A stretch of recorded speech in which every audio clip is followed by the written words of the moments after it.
The village of peace. The village lay nestled between rolling green hills, its houses built of timber and stone, clustered close as though huddled together against the world. A river curved gently around its edge, its waters glittering beneath the morning sun. Birds nested in the trees that lined the fields, their calls greeting each dawn with music. This was the place Eric called home. Eric was a strong young man, tall and broad-shouldered, with hands hardened by farm work and eyes that carried the steadiness of someone who knew both labor and love. He had married Susan, a girl from the neighboring village, whose laughter was light and whose kindness seemed endless. Together, they lived in a small but cheerful home at the edge of the village, where the fields stretched wide and the air smelled of earth and rain. Susan's presence gave warmth to the house. She was gentle, yet firm when needed, the kind of woman who balanced grace with strength. Her love for Eric was unwavering, and it showed in every small act. Whether it was mending his shirts by candlelight or setting out his favorite bread at mealtime. Their greatest joy, however, came not from possessions or comforts, but from their children. Mark, their eldest, and David, their younger son. The sons. Mark was 9 years old, with curious eyes and a mind that always sought answers. He loved to follow his father into the fields, asking why the sky shifted colors at dusk, why the crops bent under rain, why the stars burned so far above them. Eric often chuckled at his son's endless questions, but always tried to answer, patient and proud of the boy's sharpness. David, 2 years younger, was softer in spirit. He adored animals, often bringing stray kittens home or chasing butterflies across the meadows. He laughed easily, a sound that carried through the house like sunlight spilling across a floor. If Mark was the thinker, David was the dreamer. Together, the brothers were inseparable. They shared their games, their meals, and their secrets.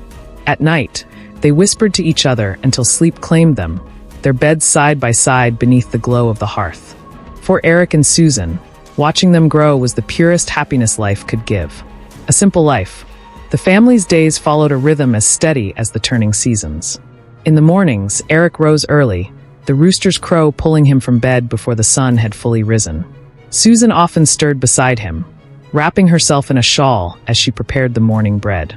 The boys tumbled sleepily from their beds soon after, rubbing their eyes and stumbling into the kitchen for porridge.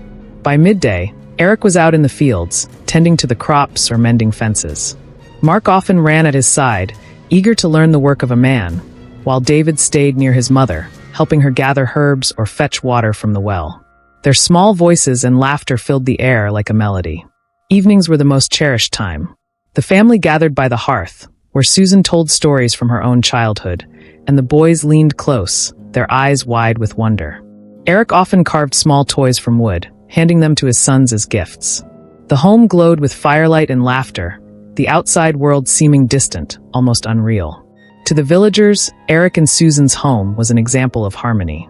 Neighbors often said the Millers, though poor in riches, were rich in love. Susan's parents. Though Susan had left her village to live with Eric, she often visited her parents. They lived just beyond the hills, in a larger settlement with more families and broader fields. Her father, Henry, was known for his sternness, a man of pride and temper. He valued respect above all else, and though he rarely showed open affection, Susan had always been his treasured daughter. Her mother, in contrast, was softer, warm, kind, and welcoming to Eric. But Henry remained difficult, watching his son-in-law with critical eyes. Still, Eric endured it. For Susan's sake, he bowed his head when her father's voice grew sharp. He wanted peace, not quarrel. And for the most part, life passed without great trouble. The golden evening. On one golden evening, as the sun dipped low and bathed the fields in fire-colored light, Eric walked home with Mark and David by his side. The boys carried bundles of wildflowers they had gathered, laughing as they raced one another to the door. Susan met them at the threshold, her smile soft, her arms opening to gather the boys into her embrace. Eric kissed her cheek, the simple gesture carrying all the affection words could not. That night, they shared a meal of bread, stew, and laughter. Mark told a story about chasing a rabbit that had nearly led him into the river, while David proudly showed the wooden bird his father had carved for him. As the fire crackled and shadows danced on the walls, Susan leaned against Eric's shoulder, whispering softly, "We are blessed." And in that moment, Eric believed nothing could ever shatter the peace of their life. The calm before the storm. But peace is a fragile thing. Beyond the laughter, beyond the glow of the hearth, storms were gathering. Pride and resentment would soon take root in hearts where love should have reigned. The bonds of family, thought unbreakable, would twist into chains of vengeance. And the very man who should have cherished the children as his blood would one day become their executioner. But for now, in that quiet home, with firelight warming their faces and innocence bright in their children's eyes, Eric and Susan lived in the happiness of unknowing. The tragedy had not yet begun. The visit. The morning sun spilled across the hills as Eric prepared the cart for a visit to Susan's parents. The path between villages was familiar, worn by countless footsteps, wagon wheels, and the hooves of passing horses. Susan had mentioned the trip days earlier, reminding Eric that her mother wished to see the boys. Though Eric agreed, there was always a heaviness in him whenever he faced her father, Henry. The old man had a way of looking at him as though every word, every gesture was an offense. Still, Eric was determined. For Susan's sake, for the children's sake, he would endure the sharp tongue and colder eyes of his father-in-law.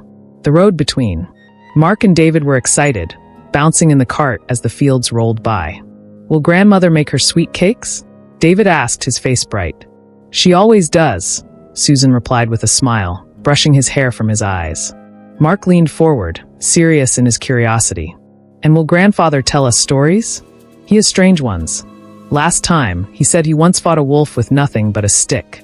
Eric chuckled quietly, though he didn't share his son's fascination. "Your grandfather likes to tell stories, yes," he muttered, gripping the reins a little tighter. Susan noticed his tone but said nothing. She too knew her father's pride, but she hoped, just as she always did, that this visit would be peaceful. Arrival at the house. Henry's house stood taller than most, its beams sturdy, its windows sharp-eyed as if watching all who came. A man of means, Henry had built his reputation as a farmer and a negotiator in the market, feared as much as respected. As the cart approached, Henry emerged from the doorway. He was broad despite his age, his beard streaked with gray, and his gaze immediately fell upon Eric with the same measure of judgment it always carried.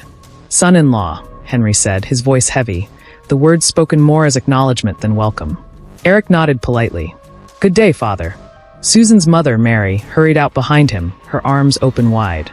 She embraced her daughter first, then swept the boys into her warmth, kissing their heads and laughing with joy. "My little men, how you've grown. Mark, you look taller than ever. And David, oh, you've grown handsome as your father." The boys grinned, basking in the affection. Susan smiled too, but she could see the stiffness in Eric's jaw, the way he kept his back straight, ready for the weight of her father's disapproval. A meal shared. The family gathered around the heavy wooden table inside. Mary had laid out bread, roasted chicken, and a pot of steaming stew. The boys ate eagerly, speaking of their adventures. How Mark had caught a fish in the river, how David had found a bird's nest high in the oak tree. Mary listened, delight shining in her eyes. But Henry remained quiet, his gaze fixed too often on Eric, as though the man were speaking out of turn even in silence. At last, Henry broke it. "You work your fields well enough, I suppose?" he asked, his tone laced with challenge. Eric swallowed before answering, his voice steady. "The harvest was good this season. We've enough for winter, and more to trade." Henry grunted. "Barely enough, I hear. A man should think beyond his stomach. Land grows wealth, and wealth grows respect. Do you want your children to live in a cottage all their lives?" Susan frowned. "Father, the children are happy." Henry silenced her with a sharp glance. "I speak to the man, Susan. Let him answer." The air thickened. Eric set down his cup slowly, his eyes meeting Henry's. "A man does not measure his worth by the size of his house, but by the love in it." For a moment, silence stretched. Mary's hands tightened on her lap. Susan lowered her gaze, torn between husband and father. Henry's face darkened. "Is that meant as an insult?" "No," Eric replied calmly, though the firmness in his tone carried weight. "It is truth." The clash of pride. The tension broke like a storm. Henry slammed his palm on the table, startling the boys. "You sit in my house and lecture me about truth? You forget yourself, Eric. You forget the respect owed to the man who gave you his daughter." Eric's jaw clenched. He felt the blood rise in him, the urge to respond with equal force. But then he glanced at Susan, at his sons, their wide eyes watching. Slowly, carefully, he forced his voice low and steady. "I owe you respect, father, but I will not lower myself into shame for it." It was too much. Henry's pride flared like dry wood in fire. He stood abruptly, his chair scraping against the floor. "Then you are a fool. and I will not suffer fools in my house." Mark and David shrank back, clinging to their mother. Mary rose quickly, trying to calm her husband, placing a hand on his arm. "Henry, enough," she whispered urgently. "The children." But Henry shook her off, his chest heaving. His eyes burned holes into Eric, as though he could carve him apart with fury alone. Eric rose as well, though his movements were slower, deliberate. He bowed his head slightly, not out of weakness but out of restraint. "We will go," he said simply. "Come, Susan." "Boys." Susan's heart pounded. She wanted to protest, to beg them to stay, but she could see her father's rage, see the futility of trying to mend it now. She gathered the children and followed Eric out, her mother's sorrowful eyes chasing them to the door. The departure. The cart rolled away under the fading sun, the boys silent for once. Mark glanced back at the house, confusion shadowing his young face. David leaned into his mother, whispering softly, "Why was grandfather angry?" Susan pressed him close, unable to answer. Eric said nothing, his eyes fixed on the road ahead, his grip on the reins like iron. His heart burned with the sting of insult, but deeper than that he felt a chill. Pride such as Henry's did not fade easily. It festered. Susan reached for his hand, but he did not loosen his grip. His silence spoke louder than words. Behind them, in the house of Henry, the old man stood at his window, watching the cart vanish. His teeth clenched, his hands still trembling with fury. "Disrespect," he muttered under his breath. "In my house. From my daughter's husband." The words tasted like poison. And in that moment, pride transformed into something darker. Not just anger. Not just resentment. Revenge. The father-in-law's wrath. Henry sat alone in the silence of his house, the evening fire snapping in the hearth. The meal was long finished, his wife having cleared the table and retired to her sewing. But Henry remained at the window, staring into the dark fields where the cart had vanished hours ago. The insult still burned in him. He replayed Eric's words again and again. A man does not measure his worth by the size of his house, but by the love in it. To Henry, it was no simple truth. It was a blade, sharp and deliberate, slicing at his pride. In front of his own daughter. In front of his grandchildren. "He thinks himself wiser than me," Henry muttered, his fist tightening. "He thinks love feeds children, love plows fields, love builds legacy." Pride was Henry's foundation. All his life he had demanded respect. From neighbors, from merchants, from his own family. Respect was how a man proved his strength. Without it, a man was nothing but dust under another's boot. And tonight, in his own home, Eric had dared to deny him that respect. A wife's plea. Mary returned to the room, her sewing basket in hand. She paused at the sight of her husband's rigid frame, his jaw clenched tight as stone. "Henry," she said softly, "let it rest. The boy meant no harm." Henry turned to her, his eyes flashing. "No harm. He shamed me. Before you, before Susan, before the children. He thinks because my daughter loves him, he can speak as he pleases." Mary sighed, setting down her basket. "Eric is not a bad man. He works hard. He cares for Susan, for the boys. You cannot." "I cannot what?" Henry snapped, rising to his feet. "I cannot demand the respect owed to me. I cannot show him that he is but a guest in this family, no matter whose hand he holds." Mary flinched at the heat in his voice. She had lived long enough to know Henry's pride was a fire that could not easily be cooled. "They are happy together," she whispered. "Do not tear it apart." But Henry's ears were deaf to reason. He turned away, pacing the room like a caged beast. "He has taken my daughter. He raises my grandsons. And yet he looks me in the eye and spits his truths into my face. No, Mary. This will not be forgotten." The seed of vengeance. That night, as Henry lay in bed beside his wife, his eyes remained open long after the house had fallen silent. Pride twisted inside him, deeper and darker with each thought. The more he replayed Eric's calm, defiant words, the more unbearable they became. To let them go unpunished would mean weakness. To endure the slight would mean surrender. And Henry had never surrendered. Slowly, a seed took root in his mind. A thought first faint, then growing, branching, tightening its hold. If Eric would not bow to him in life, Henry would break him in the only way a man could be broken. Not with fists. Not with threats. With loss. He closed his eyes, the vision forming in cruel clarity.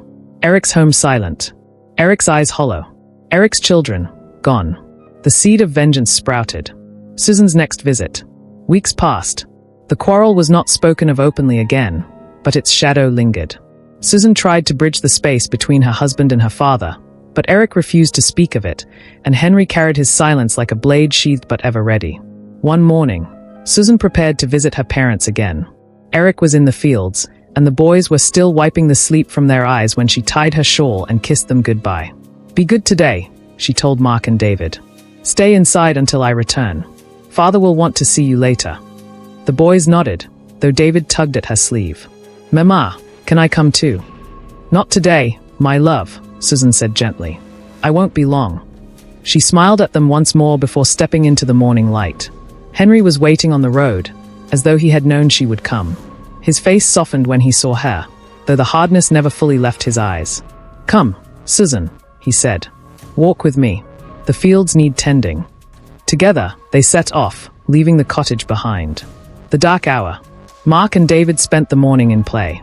Mark arranged wooden blocks near the hearth, building towers that David gleefully knocked down. Their laughter filled the small house, the kind of sound that would have melted any heart but Henry's. For Henry, walking with Susan in the fields, his mind was elsewhere. He had not forgotten the quarrel. He had not forgotten the insult. He was only waiting for the moment when his daughter was away, when no one would stand between him and the vengeance he hungered for. By midday, Susan and her father had gone deeper into the fields. The house lay quiet, save for the voices of two boys, their innocence unknowing of the shadow creeping toward them. Henry's footsteps returned to the cottage. He stood at the door, his hand upon the latch, listening. The boys were laughing, arguing over whose turn it was to build the tallest tower. A strange calm settled over him. His anger had burned so long that now it was cold, precise. He stepped inside. Blood in the house. The boys turned, surprised but smiling. "Grandfather!" David cried, running toward him. Henry's lips twitched into something almost like a smile, but his eyes were hard. He closed the door behind him. "What are you building?"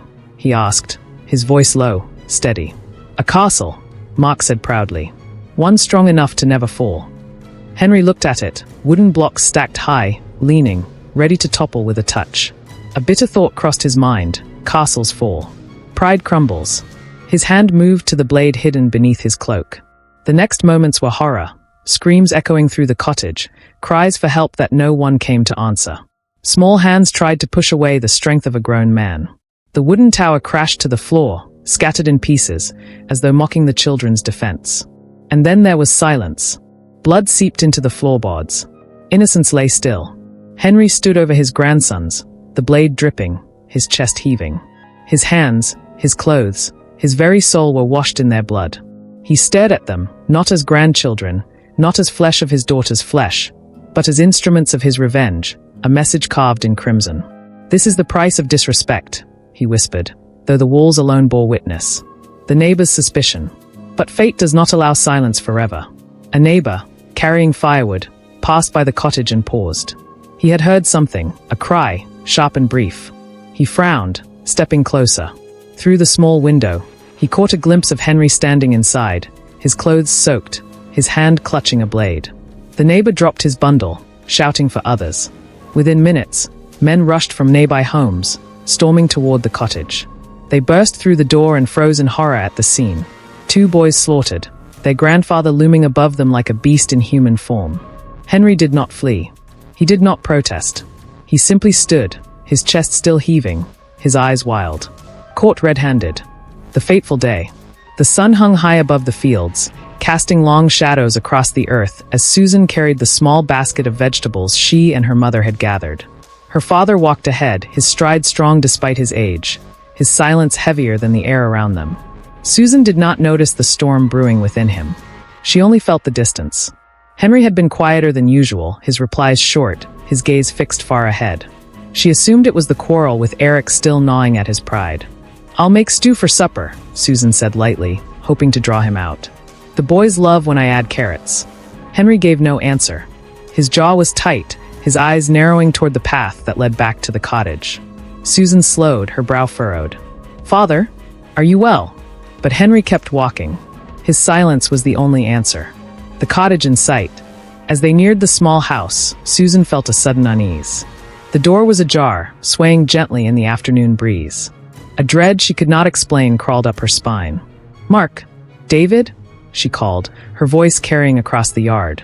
No reply. Her steps quickened, the basket forgotten on the ground. She hurried toward the doorway, her heart thundering. The horror revealed. Inside, the cottage was dark, the curtains half drawn. The smell hit her first, a metallic tang that made her stomach twist. Her eyes adjusted, and then she saw. The blocks lay scattered on the floor, their castle shattered. The hearth had gone cold. And there, on the wooden boards, lay her sons. Mark and David, their small bodies still, their eyes forever closed. Blood stained the floor, soaked into the cracks, smeared on the walls where they had tried to escape. Susan's scream tore through the house, a sound of anguish so raw it seemed the earth itself should have split. She fell to her knees, gathering their lifeless forms into her arms, rocking them as though she could cradle them back to life. "My babies, no, no, no." Her voice broke into sobs, her tears mixing with the blood that clung to their skin. "Wake up. Please wake up." The world collapsed around her, every breath choking her as grief consumed her soul. The betrayer exposed. It was then she saw him, her father, standing in the corner, his clothes drenched in crimson, the knife still glistening in his hand. Susan's mind could not comprehend it. For a moment she thought him a victim too, a witness caught in the nightmare. But then his face. Oh, his face was calm, almost satisfied. Her voice rose in a shriek. "You. Father, what have you done?" Henry did not flinch. He only stepped forward, his shadow falling over her. "They were his sons," he said coldly. "And through them his pride. Now he will know what it means to cross me." Susan stared at him, trembling, her heart shattering with each word. These were her children, her blood, his grandchildren, and yet he had carved their lives away as though they were nothing but tools of vengeance. "How could you?" she cried, clutching their small bodies tighter. "They were innocent. They loved you." Henry's jaw tightened. "Love does not mend insult. Respect does. He spat in my face, and I have answered. The man must learn." Susan's sobs turned into wails of despair, then fury. "You are a monster." The neighbors arrive. The sound of shouting came from outside. Footsteps thundered toward the house. Neighbors, drawn by Susan's scream and the earlier commotion, burst through the doorway. They froze at the sight. Susan on the floor, drenched in her children's blood, Henry looming above her, the blade still dripping. Gasps filled the room. Someone cried out, "God have mercy." Another shouted, "He's killed them." Men surged forward, seizing Henry by the arms. He did not fight. He did not beg. He only stood, his face carved in stone, his eyes hard with the pride that still burned within him. Susan's cries filled the air as she clung to her sons, refusing to let go even as hands tried to pull her away to comfort her. Eric's return. Word spread swiftly. By the time Eric returned from the fields, a crowd had gathered outside the cottage. Their faces were grim, their voices low. He pushed through them, confused and anxious. "What's happened? Why are you here?" No one answered. They stepped aside, their silence heavier than words. When Eric stepped inside, his world ended. He saw Susan on the floor, her hair wild, her face pale with grief. He saw the boys in her arms, their faces still, their innocence stolen. He saw Henry, bound by ropes, his clothes soaked in the blood of his grandsons. Eric's knees buckled. He fell to the ground, his hands clutching at his hair as a howl of despair tore from his chest. "No, my sons, my boys." He crawled to them, gathering them into his arms alongside Susan, his tears falling like rain. "Wake up, please, wake up." Susan's sobs mingled with his, their grief one unending echo. At last, his eyes turned to Henry, and in them burned a hatred so fierce the men restraining the old man tightened their grip, fearing Eric might tear him apart with his bare hands. You've taken everything from me," Eric spat through his tears. "You've killed my heart, my soul, my children. For what? For your pride." Henry's eyes met his, cold, unrepentant. "For respect," he said. Eric lunged, but hands pulled him back, villagers holding him down as his rage shook his body. Arrest. By dusk, the constable arrived. The scene was already known across the village, whispers spreading like wildfire. Henry slaughtered his grandsons in his own daughter's house. The constable entered, his face pale, his eyes unable to linger on the small shrouded forms on the floor. He gave the order, his voice heavy. "Take him." The men dragged Henry outside, his hands bound, his clothes still stained with the evidence of his crime. The villagers watched in silence, their faces twisted in disgust and sorrow. As he was led away, Henry lifted his head high, as though he had won some unholy victory. But Susan's voice cut through the crowd, sharp and broken. "You are no father of mine." Her words struck harder than any blade, but Henry did not falter. He walked on, his pride the only shield he carried. Grief. Inside the cottage, the bodies of Mark and David were laid upon the table, their faces washed, their eyes closed in eternal sleep. Susan sat beside them, her hand stroking their hair, whispering lullabies through her tears. Eric stood by the window, his fists pressed to the wood, his shoulders shaking with silent sobs. He wanted to scream, to break, to destroy, but all his strength had fled with the lives of his sons. The cottage that once rang with laughter was now drowned in silence and death. Outside, the village murmured, their voices carrying grief and fury. But inside, the family's world had ended, torn apart not by fate, not by strangers, but by the very blood that should have protected them. The trial. The following days in the village were cloaked in a sorrow that felt heavy on every heart. The laughter of children, once so common, now seemed a distant memory. Mothers pulled their little ones closer. Fathers spoke in hushed tones, and everywhere whispers traveled like ghosts in the wind. Henry killed them, his own grandsons. What sort of man does such a thing? All for pride? The entire village seemed haunted, preparing for judgment. Henry was kept under guard in a small stone holding room near the constable's post. The walls were cold, the air damp, but Henry never shivered. He sat upright, his gaze steady, his hands still stained faintly with the blood that no washing could truly erase. Villagers who passed by spat at the ground near the post. Some muttered curses, and others made the sign of protection against evil. But Henry did not bow his head. To him, this was not shame. It was consequence. And consequences were worth the respect he demanded. The constable, a stern man named Robert, watched him through the bars. He shook his head.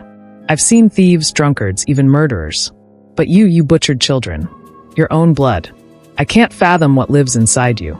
Henry met his eyes without flinching. "Strength lives inside me. Strength to answer insult." Robert's jaw clenched. "Strength does not look like this. This is rot." But Henry turned away, unmoved. The gathering. On the third day, the villagers gathered in the large barn at the edge of the square, its wide doors thrown open to let in light.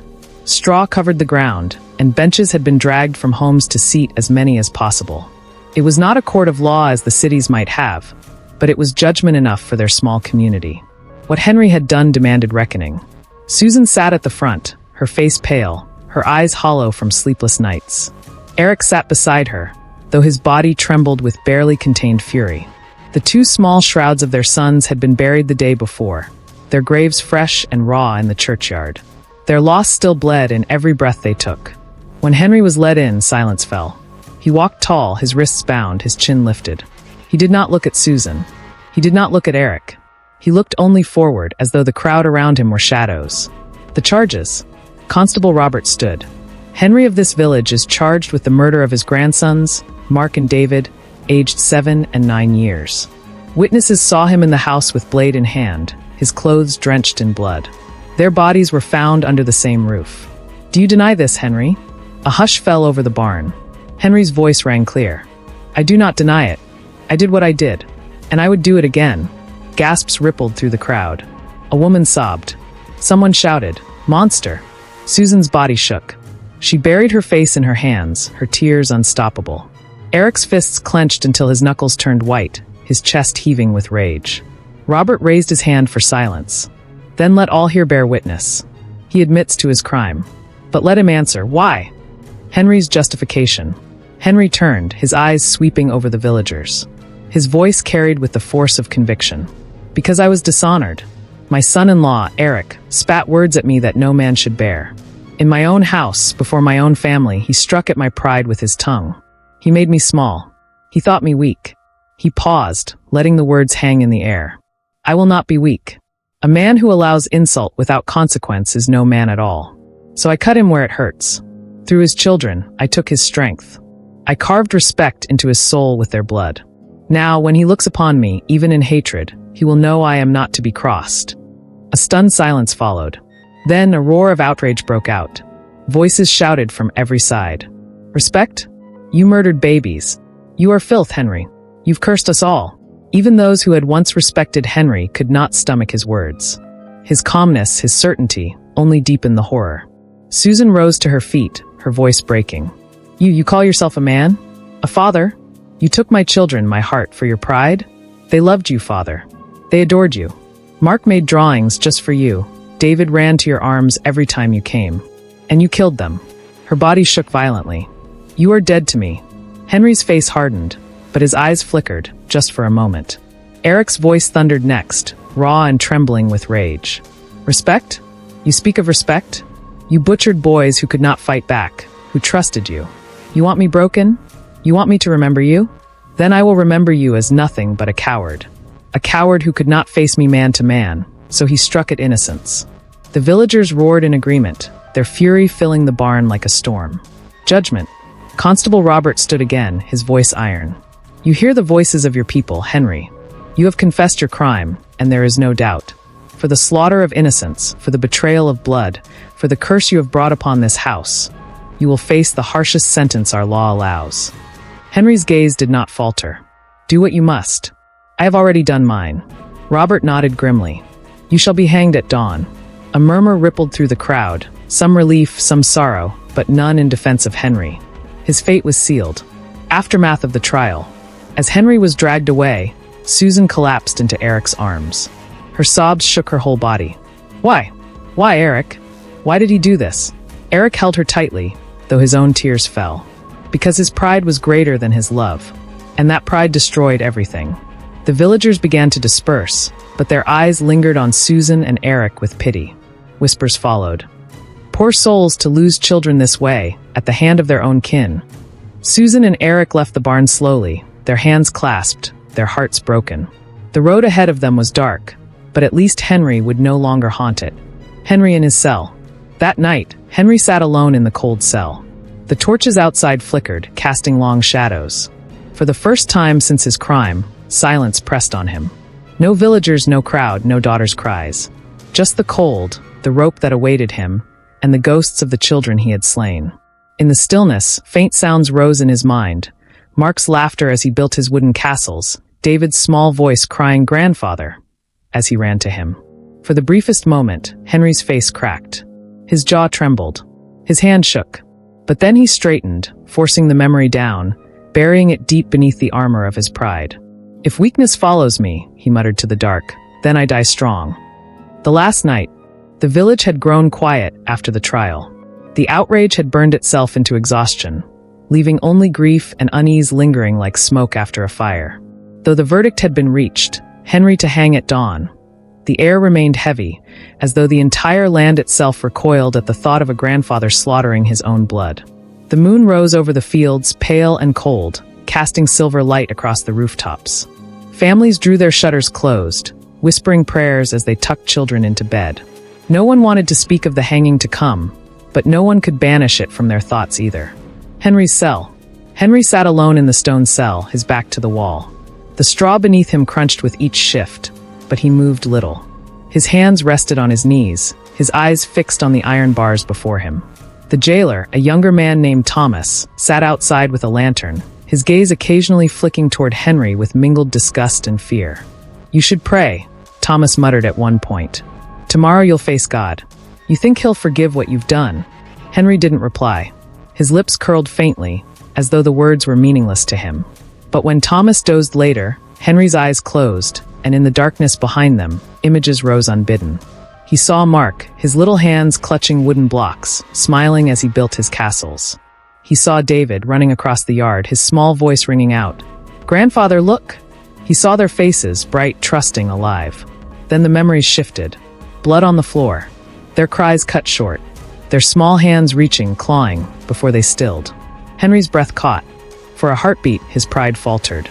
But he clenched his jaw, forcing the images away. Weakness, he whispered to himself. Just weakness. Susan's vigil. Not far away, in the cottage that had once rung with children's laughter, Susan knelt by the empty beds. Mark's blanket was still crumpled in the corner where he had last tossed it aside. David's small shoes sat by the hearth. Their toys lay abandoned in silence. Susan's hands pressed against her face, muffling her sobs. She had wept until her body could weep no more, but still the pain gnawed at her. She whispered their names into the dark. Mark, David, my loves, my darlings. Eric sat nearby, staring into the dying embers of the fire. His face was hollow, worn, his eyes red. He had no more tears to shed, only anger and grief wrapped so tightly together that they left him trembling. At last, Susan's voice broke the silence. He will hang tomorrow. Eric's jaw tightened. It won't bring them back. Susan turned, her face streaked with sorrow. But it will end him. It will stop him from ever hurting anyone again. He cannot take more from us. Eric's fists clenched. He already took everything. For a long time, neither spoke. The night pressed heavy around them, the emptiness of their children's absence louder than any sound. The priest's visit. Just before midnight, Father Caleb, the village priest, visited Henry's cell. His lantern flickered as he entered, the old man's eyes heavy with pity and disappointment. "Henry," he said softly, "your hour draws near. Let me sit with you. Let me pray with you. Ask forgiveness while you still breathe." Henry opened his eyes, his voice calm but sharp. "Forgiveness is for those who regret. I regret nothing." Father Caleb's face tightened. "You slaughtered children.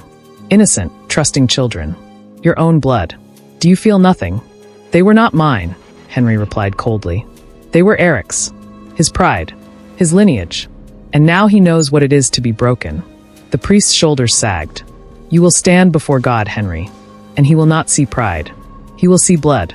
What will you say then?" Henry's gaze was unflinching. "I will say I was not weak." Caleb bowed his head, sorrow heavy in his voice. "Then may God have mercy where you will not." He turned and left, the echo of his footsteps fading into the night. Dreams of blood. Sleep came to Henry in uneasy waves. His body sagged against the cold stone, and his mind wandered into restless dreams. He stood once more in Susan's cottage, the hearth glowing, the scent of stew in the air.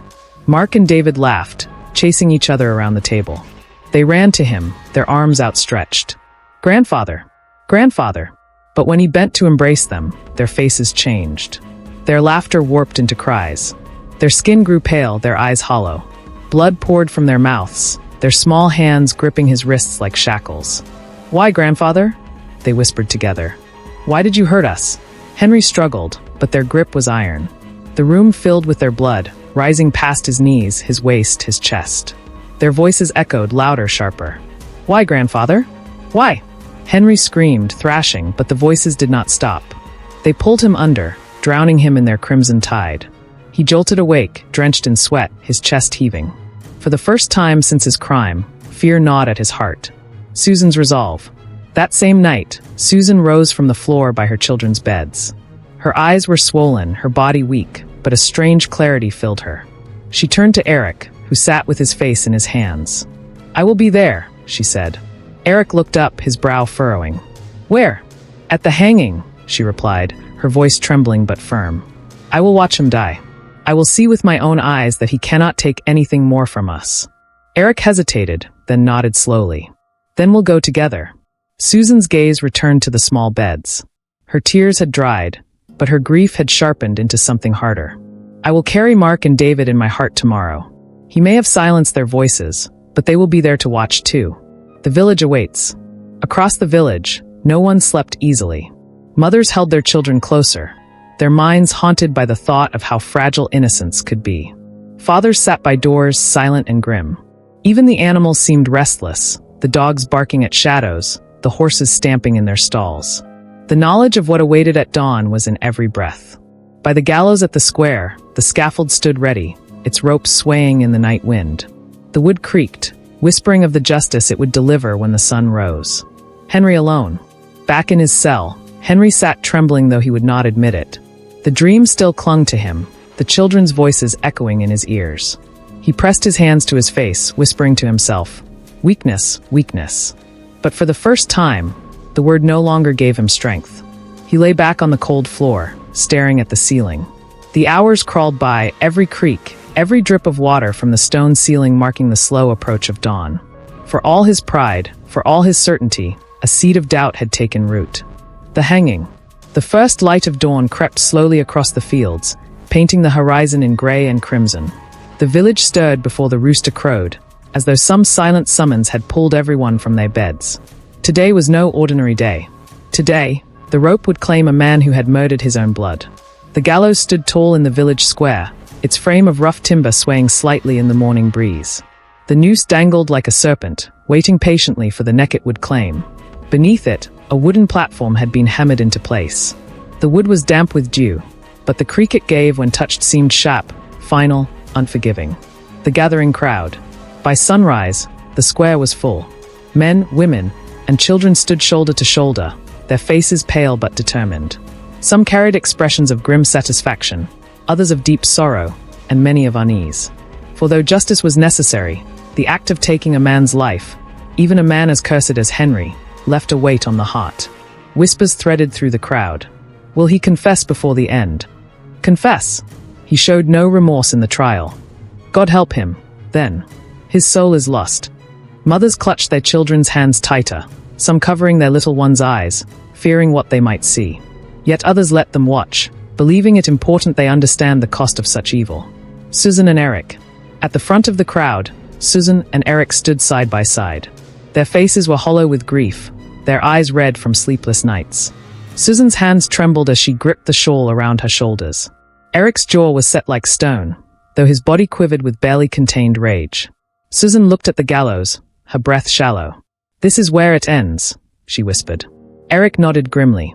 "Yes, for him." But his eyes flickered toward her, toward the hollow ache that lingered in both of them. They knew the truth. No hanging, no punishment, could ever bring back Mark and David. Still, Susan stood taller, her grief hardening into something sharper. "They will see him die," she whispered. "Our boys. From wherever they are now, they will see." Henry's procession. The murmurs fell to silence as the constable appeared, leading Henry through the crowd. His wrists were bound, his face unwashed, his hair tangled from the nights in his cell. Yet he walked upright, his head held high, his eyes steady. If he felt fear, he did not show it. The villagers parted as he passed, but not without voices hissing. "Monster! Child killer! Curse upon you!" Some spat on the ground as he walked. Others turned away, unable to look at him. Susan's body shook as she saw her father approach. Her heart cried out with the memory of his arms once holding her as a child, his voice once calling her daughter. But that image was gone, replaced by the blood on his hands. Eric's hands clenched, his chest heaving, as though it took everything within him not to lunge forward and finish the work before the rope did. The gallows.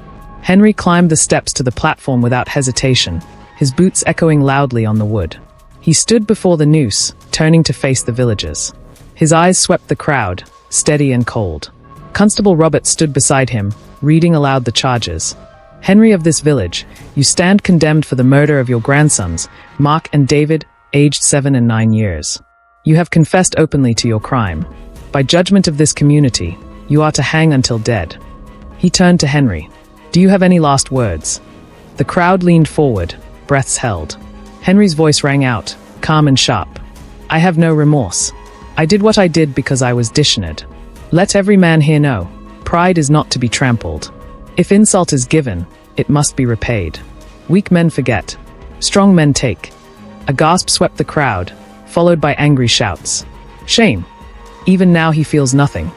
Let the rope silence him." But Henry did not flinch. He looked out over them all, his chin raised. The daughter's voice. Susan could no longer hold back. She stepped forward, her voice breaking the silence. "You speak of pride, father? You speak of strength. You killed boys who loved you, boys who trusted you with their little hearts. That is no strength. That is weakness. The weakest thing I have ever seen." Her voice grew louder, raw with pain. "You wanted to make Eric bow, to make him feel small. Look around you, father. You are the one standing on the gallows. You are the one with a rope around his neck. You are nothing now. Nothing but a coward who murdered children." The crowd roared in agreement, their fury echoing her grief. For the first time, Henry's eyes flickered. A crack in his mask. But it was gone in a moment, his jaw tightening again. The noose. The hangman stepped forward, sliding the rough rope over Henry's neck. The fibers scraped against his skin, biting into the flesh. The weight of it pressed down like judgment itself. The sun had risen fully now, casting long shadows across the square. Birds circled overhead, their cries sharp, piercing. Constable Robert raised his hand. "May justice be served." The lever creaked. The fall. The platform dropped. The rope snapped taut. Henry's body jerked violently, his boots kicking, his hands straining against the bonds. Gasps rippled through the crowd, though none turned away. His face darkened, his breath choked. His body twisted, convulsed, and then stilled. A long silence followed. The only sound was the creak of the rope as Henry's lifeless body swayed gently in the morning air. Aftermath. Susan clutched Eric's arm, her legs threatening to give way. Tears streamed down her face, though her eyes did not leave the gallows. "It's over," Eric whispered, though his voice cracked. "It's done." But Susan shook her head faintly. "No, it will never be over. Mark and David are gone. This only ends him, not our grief." Eric pulled her close, holding her trembling body. "Then we'll carry them with us. Always." The villagers slowly began to disperse, their voices hushed, their eyes heavy. Some felt justice had been done. Others felt only sorrow. But none felt relief. Because no punishment could ever undo the image of a grandfather slaughtering his own grandsons. The quiet after. When the square emptied, only Susan and Eric remained, standing hand in hand before the gallows. The rope swayed gently in the breeze, the body now still. Susan whispered into the morning air, her voice breaking. "Mark, David, this is for you. Sleep peacefully now, my loves." Her tears fell freely, but in her heart, a faint strength stirred. A strength born not of vengeance, but of survival. Together, she and Eric turned and walked back toward the empty cottage that had once been full of life. The road ahead would be long, the nights heavy with grief. But Henry's shadow was gone. And though their hearts were shattered, they carried the memory of their children, two bright lights extinguished too soon, yet forever burning in their souls. The aftermath in the village. In the market, voices were low. Women traded bread and grain, but their words circled back to the same subject. "I heard he never asked for forgiveness. Not once. Pride killed him, same as it killed those poor boys. A curse upon his name. He'll be remembered, but not as he wished." Some shook their heads with pity. Others spat with contempt. All carried the same unease. If such evil could rise in their quiet village, could it rise again? Children listened to their parents' hushed warnings, sensing the gravity without fully understanding. Many were kept closer now, no longer sent wandering alone through the fields. Innocence had been fractured. Susan and Eric's return. Susan and Eric returned to their cottage after the hanging. The silence of the home struck them harder than ever. The two small beds stood empty, blankets neatly folded by Susan's trembling hands. Mark's wooden toys sat untouched. David's shoes rested by the door, waiting for feet that would never wear them again. Susan collapsed into a chair, clutching one of the toys to her chest. Her sobs shook her frail body. Eric stood in the doorway, fists clenched, his face pale. He whispered hoarsely, "I wish I could tear the memory from our walls. I wish we could burn this place and leave." Susan shook her head fiercely, lifting her tear-streaked face. "No, this was their home. Their laughter still lingers here. If we leave, it will feel as though they never lived at all." Eric's jaw trembled. He crossed the room, kneeling before her, pressing his forehead against hers. "Then we stay. We stay for them." In the days that followed, villagers carried on with their tasks, but an unspoken weight shadowed every interaction. The gallows was dismantled quickly, as though the sight of it was too much for their eyes. Yet its memory lingered. Men muttered about strengthening laws, women prayed longer in the chapel, and children asked difficult questions their parents struggled to answer. Why did grandfather kill his own grandsons? Could my grandfather do the same? Why did no one stop him sooner? The parents gave simple answers, often turning their faces away, so their children would not see the fear in their eyes. Susan in the chapel. A week after the hanging, Susan entered the small stone chapel alone. The wooden pews were empty, the air heavy with candle smoke. She knelt before the altar, her hands clasped tightly. Her voice cracked as she whispered, "God, I do not know how to pray anymore. My father murdered my sons. How can I forgive? How can I ever heal? I don't ask for peace for him, I cannot. But for Mark and David, I beg you, let them rest in light." Her tears fell onto the wooden rail. The silence of the chapel wrapped around her, offering no answer. Yet in her heart, for the briefest moment, she felt warmth, like the small hands of her children slipping into hers again. She left with swollen eyes, but a glimmer of strength. Eric's restlessness. Eric, meanwhile, found no solace in prayer. He took to wandering the fields, his feet dragging through the soil. He worked furiously, repairing fences, tending to crops, anything to keep his hands moving. But the rage inside him festered. At night he tossed and turned, seeing Henry's face, seeing the rope snap tight, seeing the lifeless bodies of his sons. Sometimes he woke gasping, fists clenched as though still in a fight. Susan often placed a gentle hand on his chest to steady him. "They are gone, Eric. He is gone. We must endure." But Eric's voice was hard. "Endure? How? I dream of vengeance even after he is dead." Susan held him tighter, whispering, "Then let your vengeance be this, to live, to survive, to never let their memory fade." The empty graves. One afternoon, the villagers gathered at the small cemetery on the hill. The graves of Mark and David had been freshly tended, their stones carved with simple words. Mark, beloved son, brother, grandson. David, beloved son, brother, grandson. Susan and Eric stood before them, their hands entwined. The villagers left flowers, some knelt in prayer, and all bowed their heads in silence. Old Father Caleb spoke softly.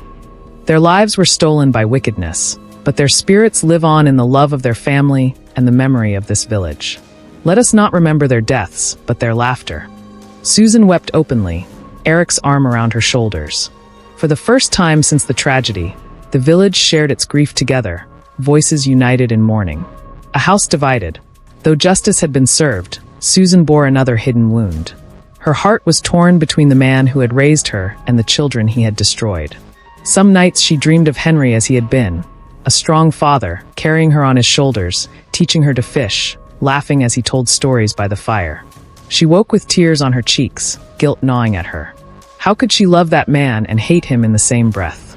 Eric noticed her silences, the way she stared into the hearth for hours. One night he asked gently, "Do you still think of him?" Susan's voice trembled. "I think of what he was and what he became, and I don't know which is real anymore." Eric drew her close. He made his choice. Do not carry his burden. He is gone. But Mark and David, they are the ones we carry now. Susan nodded slowly, though her heart still wrestled with ghosts. The village changes. As weeks turned to months, the village began to change. Fathers spent more time with their children, walking them to the fields instead of letting them roam alone. Mothers grew sterner, teaching their little ones that trust must be earned, not blindly given. The story of Henry's crime spread beyond the borders of the village, whispered in neighboring hamlets. To outsiders, it became a cautionary tale. Beware of pride. Beware of wrath. Even blood is not safe from betrayal. Though shame clung to Susan and Eric for being tied to Henry, most villagers showed kindness, offering food, labor, or simply company. For in their grief, the couple had become a symbol as well, a reminder that innocence can be lost, but resilience endures. The eternal ache. Yet for Susan and Eric, the ache never vanished. Nights were the hardest, when the cottage grew too quiet. No small voices called from the beds. No laughter rang in the yard. Susan often lit a candle by the window, whispering to the night, "For you, my loves. For you to find your way home." Eric, though less vocal, found his way of remembering. He carved small wooden figures by hand, tiny horses, birds, and soldiers, and placed them by the boys' graves. Each carving carried his silent grief, his unspoken love. The village noticed, and though they said little, many were moved by the quiet devotion. Closing the chapter. Seasons shifted. The fields bloomed, then withered, then bloomed again. Life pressed forward, relentless in its march. But the story of Henry, of Mark and David, of Susan and Eric, was etched forever into the soil of the village. The gallows had been torn down, yet its shadow lingered in memory. One evening, as the sun dipped low, Susan stood at the graves with Eric by her side. She laid fresh flowers and whispered, "We will live, my darlings. We will carry you with us in every step. You will not be forgotten." Eric placed a carved bird beside the stones, his hand brushing hers. Together, they turned toward the village, walking slowly, carrying grief but also the faintest glimmer of survival. For though the world had broken them, they still endured. And in their endurance, Mark and David lived on. Epilogue. Years slipped away in the quiet rhythm of village life. The seasons came and went, bringing harvests and winters, weddings and funerals, laughter and sorrow. Yet even as time softened many wounds, one story remained sharp in the memory of all. The tragedy of Susan, Eric, and their two sons. The gallows had long been dismantled. Henry's name was rarely spoken aloud, and when it was in whispers or curses. But Mark and David, those two bright-eyed boys, remained in the hearts of the people. Their innocence, stolen so violently, became the symbol of all that must be guarded, all that must be cherished. The passage of time.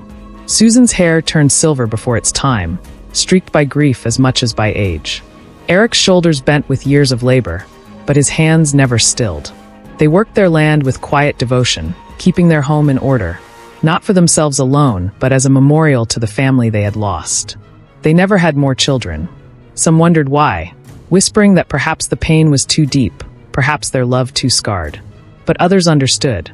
Mark and David could never be replaced, and Susan and Eric never wished to try. Instead, they poured their care into the village itself. Susan often watched over the children of neighbors, tending to scraped knees, braiding hair, telling gentle stories. Eric taught the young boys how to carve wood, how to fish in the river, how to repair a fence. In nurturing others, they found a fragile comfort. The graves on the hill. Every Sunday, Susan and Eric climbed the hill where their sons lay. They carried fresh flowers, or sometimes Eric's carvings, a horse for Mark, who once dreamed of riding far, a bird for David, who loved to chase them in the fields. The villagers often saw them walking together, their figures silhouetted against the setting sun. It became a familiar sight, a ritual respected by all. Some even began to join them, leaving small tokens of their own, a ribbon, a prayer, a candle. The boys' graves became a place of quiet reverence, not only for their parents but for the whole community. A story passed down. As the years turned to decades, children of the village grew into adults. They had not known Mark and David personally, but they grew up hearing their story. Parents told it not as a tale of fear, but as a lesson. Pride and anger destroy, even the bonds of family. Love your children fiercely, for they are the true wealth of a household. Guard your heart, for bitterness can turn it to evil. The story became part of the fabric of the village. Around fires in the winter, elders retold it. In hushed voices at weddings, parents whispered reminders of it. It was no longer just a tragedy. It had become a warning, a parable etched in memory. Susan's quiet strength. Despite her grief, Susan became a figure of quiet strength. Women came to her for advice, for comfort, for help with births or sorrows. Her eyes carried sadness, but her words carried wisdom. One young mother once asked her, tears streaming, "How do you go on after such loss?" Susan held the woman's hand, her voice steady. "You do not go on unchanged. You carry the grief like a stone in your chest. But you also carry love, and love is heavier than grief. It pulls you forward, even when you wish to stop." Her words lingered long after, passed from one woman to another, until they became almost a proverb of the village. Eric's legacy. Eric too left his mark. His wooden carvings grew more skilled with time. He taught generations of boys how to shape toys, tools, even small sculptures. Many homes in the village displayed his work, a reminder not just of his craft, but of the resilience he embodied. One day, a boy asked him why he carved so much. Eric paused, the knife still in his hand. His voice was quiet but firm. "Because every piece I make carries a memory. And as long as I make them, my sons are never gone." When Eric died, many of those carvings were brought to his grave.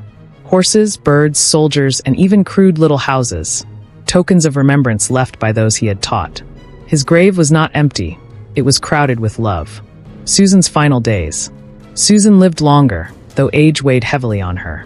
In her final years, she spent most of her time by the window of her cottage, watching the fields sway in the wind. Children often came to sit by her feet, listening to her soft stories. Her favorite tale was always the same. The story of two brothers full of mischief and laughter, who once filled the house with joy. She told it not with tears but with a smile, though her eyes shimmered with memories. When she passed, the whole village walked with her to the cemetery on the hill. She was laid beside Eric, and together they faced the graves of their sons. Flowers covered the hill that day, as though the earth itself wished to soften the sorrow. The legend of the village. Generations later, the story still lived. It had grown into a legend, told far beyond the borders of the small village. Travelers whispered of Henry, the grandfather whose pride led to unspeakable evil. They spoke of Susan and Eric, who endured, who became symbols of resilience. They spoke of Mark and David, the innocent brothers whose lives were cut short, but whose memory gave meaning to the community. The hill where the graves lay became a place of quiet pilgrimage. Couples walked there before marriage, promising to guard against pride. Parents brought children there to teach them the value of love.